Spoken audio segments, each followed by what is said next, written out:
You think youth is still far away? The truth is, it's already slipping away. The toxins beneath your skin are stealing your future. We all think about aging, don't we? The gray hair, the wrinkles. That feeling of time just relentlessly marching on, it seems inevitable. But what if that whole idea, that common understanding is, well, fundamentally wrong? What if the real enemy, the thing that steals our youth, isn't actually time? What if it's something else? That's exactly the provocative idea we're diving into today. It comes from Unlocking Youth, Detoxification, Not Age, by Fuchibu and DAGE. Their core argument is pretty radical. They say the main reason we lose our youthful appearance isn't how many years we've lived, but chronic poisoning. Chronic poisoning. Yeah, specifically the breakdown of our skin and muscles, because they've absorbed toxins over a long, long time. Okay, so that's our mission for this deep dive then. We're going to really unpack this perspective. How the world around us, the very air we breathe, might be shaping how we look and feel way more than we realize. Right. And to get our heads around this, the authors point to something we've probably all seen, or at least heard about. Think about those people who live to be incredibly old, like 100, 110, maybe even 120. It's amazing their bodies keep going. Yeah. It really is. But externally, often it's a completely different picture. You see severely deteriorated skin, really dry and sagging, muscle structure seems almost wasted away, very little mobility. And that leads to the author's central question. It's a really pointed one. If their internal organs are still working well enough to keep them alive, why does the outside, the skin and structure, decay so dramatically? It feels backwards, doesn't it? Yeah, it does. Well, their answer's pretty stark. They argue that the skin and the external structures break down before the internal organs do. So the real enemy, they insist, isn't just the number of years you've lived. It's this constant chronic poisoning, this structural damage to skin and muscles from absorbing toxins day in, day out for decades. So it completely flips things. We usually worry about, what we eat, maybe pollution we breathe in, but this is saying it's about absorption through the skin, a kind of silent attack we're not even aware of. Precisely. And the source lists some everyday culprits, things like airborne toxic gases, these ultrafine particles called PM 0.1, that's particulate matter way smaller than we usually think about, like 0.1 micrometers. Tiny. Really tiny. Plus VOCs, chemical gases, plasticizers, even things like vapors from cleaning agents, fragrances, toxins from building materials, stuff that's just all around us. Wow. And the way it works, they say, is these things are constantly getting through your skin, through the pores, and they build up over time in your muscle and fat tissues. They use this really strong image. Your skin is like a filter paper that has never been cleaned. Ugh, that's vivid, like decades of grime building up. Exactly. And they map out the progression. Your skin goes from plump and healthy to aging, then dehydrated, it starts to atrophy, collapse, and eventually decay. They argue that the appearance of those really elderly people we talked about, that's basically visible proof of this process happening. So connecting this back to, you listening, what does it mean? It means even if you think you're avoiding breathing bad stuff in, these toxins are, as the authors put it, attaching, penetrating, and accumulating all the time. Through your pores, your sweat glands, they call them all toxin absorption channels. Our skin is basically a gateway. And the long-term biological effects they describe are, frankly, quite scary. They talk about skin cell mutation, the fascia, the connective tissue around muscles hardening up, muscle fibers actually disintegrating. Disintegrating. That's the word they use. And the result, they put it very bluntly, is that you are alive, but your appearance has already entered a corpse-like state.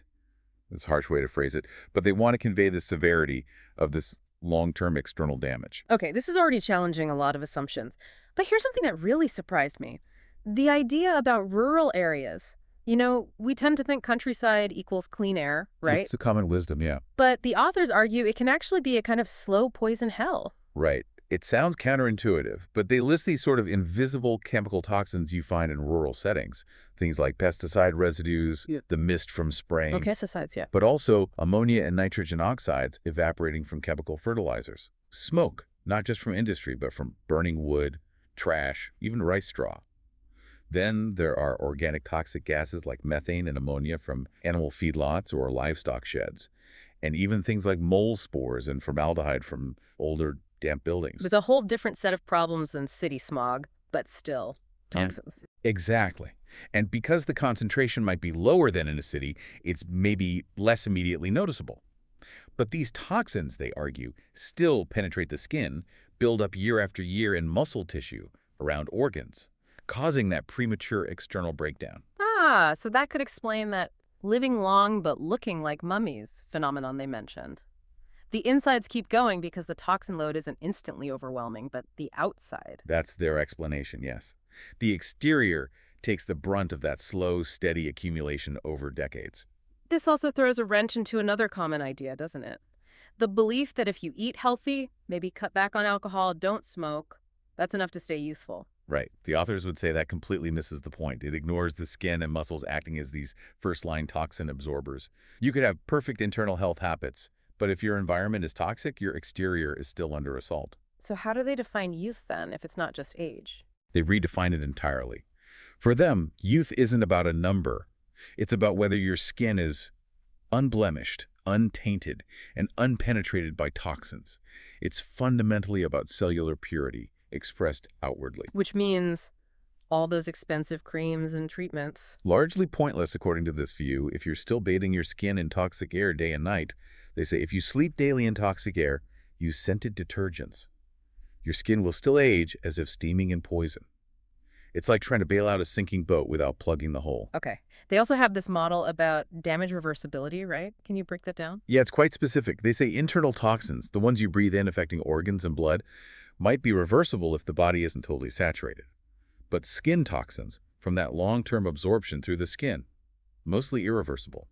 That leads to the thickening, the loss of elasticity, the spots. And the muscle damage. That, they say, is definitely irreversible once it gets severe. That's where you see mobility problems, changes in body shape, actual fiber degeneration.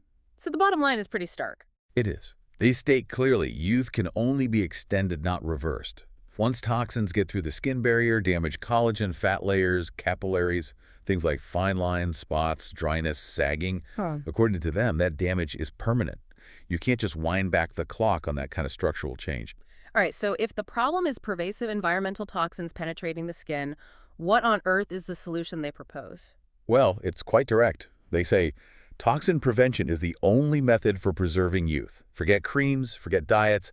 Fundamentally, it's about living in an environment that is completely isolated from toxic gases. Complete isolation. That sounds intense. It does. And they really zero in on two critical areas. First, the air you breathe while sleeping. They argue this is absolutely crucial because skin absorption is highest during sleep.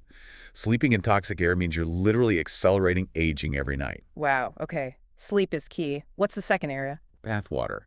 It needs to be free of chlorine and other residues because when you're in warm water, your pores open up and absorption into that subcutaneous fat layer becomes massive. You're basically soaking toxins in. So the whole premise really shifts. Youth isn't something you apply or eat. It's something you preserve by living in genuinely clean air. Precisely. It's an environmental solution, not a cosmetic one. And they have specific criteria for what counts as truly clean air, right? Yes, 3 key questions they pose for any living space. First, are those ultrafine suspended particles, the ones below PM 0.1, actually filtered out? Second, are all those chemical gases, VOCs, ozone, plasticizers, ammonia, formaldehyde, fragrances, cleaning stuff, are they removed? Okay, filtering particles and gases. Right. And third, does the room itself have an airtight design? Is there proper airflow circulation throughout the entire room? And is there a system for bringing in pure, fresh air from outside? That sounds like a very high bar. How do they claim to achieve that? They point to a specific technology, the Air 6-Free Maze Purifier System. And they stress, you're not just buying a filter machine, you're investing in a complete non-toxic space. 6-free. What does that mean exactly? It stands for dust-free, germ-free, toxin-free, smoke-free, odor-free, and heavy metal-free.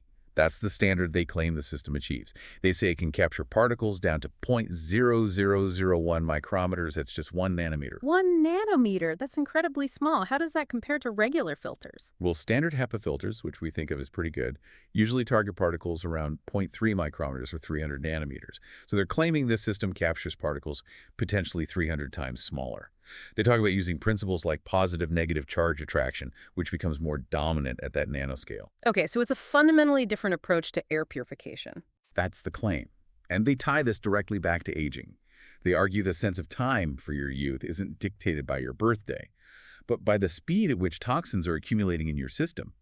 Living in standard, unfiltered air means you're not just living, You're actively aging, in their terms, with toxin buildup accelerating daily. This whole deep dive, it really forces a major rethink, doesn't it? The idea that true youth isn't really about how you look on the surface, but about your cells being fundamentally undamaged, uncorroded by these environmental toxins. Absolutely. The secret of youth, as they frame it, isn't some magic bullet maintenance routine. It's simply avoiding toxins. Full stop. And what are the claimed benefits if you manage to achieve this clean environment? They suggest the body has a remarkable ability to slowly repair, almost like a plant moved to healthy soil. You might start noticing, they say, that your complexion isn't sallow anymore, maybe facial puffiness reduces, your eyes look brighter, even persistent things like cracked skin on elbows might clear up. And this is without changing cosmetics or treatments. So it's not superficial. No, they call it true slow aging. Not just masking the signs, but actually slowing the underlying process driven by toxin damage. So the big takeaway seems to be, this isn't about turning back time, but about dramatically slowing down the speed of aging. By creating, ideally, a zero-toxin input environment, you allow your body to enter what they call slow aging mode. Which leads to a really fascinating final thought for you, the listener, to consider. What if every single day you spend breathing genuinely clean air isn't just a day you feel a bit better? What if it's a day you are literally pushing back the starting line of aging itself, delaying the whole process at its root?